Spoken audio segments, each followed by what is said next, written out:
I'm Cape Joel, and this is Comic Smack, your weekly, daily, all the time, anytime comic book show where I give you your fix of everything you need to know from the world of comic books and superheroes. And on today's show, we are taking a closer look at Super Sons issue number 8, Kidnapped to a Strange and Foreign World. Can Robin and Superboy survive? Well, let's hop on in together and find out, shall we? Alrighty then, so picking up directly from where the last issue left off, the Boy Wonder and the Boy of Steel were both transported through a portal by the wizard Kraklow. This planet proves to be very hostile, complete with a bunch of killer tentacles, and I mean really, I think we've all seen enough hentai to know where this is going. The boys are totally out of their element and are well aware that, hey Dorothy, we're not in Kansas anymore. They're only saved at the last second by the intervention of Big Shot and her sidekick Harline, who are packing some major heat. So why does this planet suck so hard? Well, as we find out, it didn't always used to be the case. It actually used to be a thriving metropolis home to a bunch of different Golden Age superheroes. But that all changed when Yggardis, I think I'm pronouncing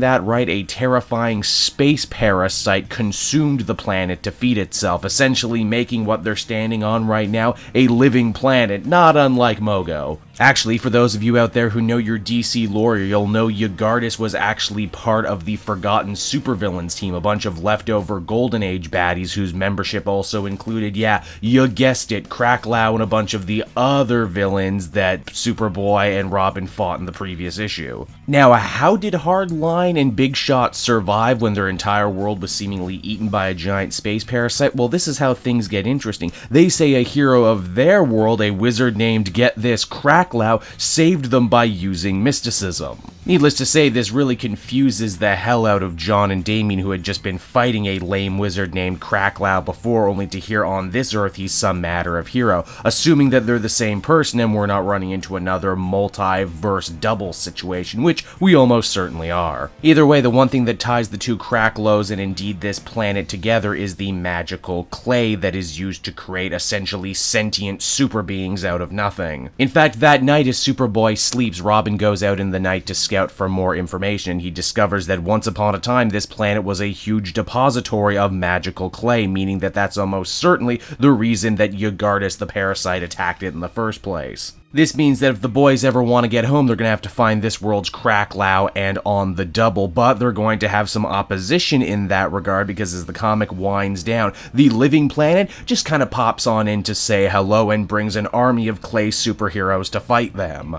And that right there is where the comic begins to wind down. Super Sons issue number 8 is another cool little offering from this book. I dig the idea of seeing the two young superheroes so far away from home and anyone who could help them. The biggest appeal continues to be the banter and the brother-brother relationship that Damien and John seem to have. Standouts of this issue, of course, involve Damien telling John that it's okay to swear in another dimension where his parents can't hear him, and that everyone else the boys run into assume that John is the older one because he's taller. Tomasi also clearly has a real love and affection for strange, off-the-wall Golden Age characters that haven't been seen in a long time, and as such they make up the supporting cast of this newest arc, and that's always cool. I mean, every character is somebody's favorite character, am I right? Overall, I'd give this one a very solid 8 out of 10, so that's Super Sons, everybody. I hope you enjoyed it, and as always, want to check out some of the other videos I have available on my channel. Then you can follow me on social media at Cape Joel, and if you're looking to save a bundle on your next trade paperback buy, please use my book depository link down in the description. Not only will you get a great deal, but you'll be supporting me in the channel. So until next time, everyone, this has been Cape Joel. Thank you so much for watching, and I'll see you all again later. Bye-bye.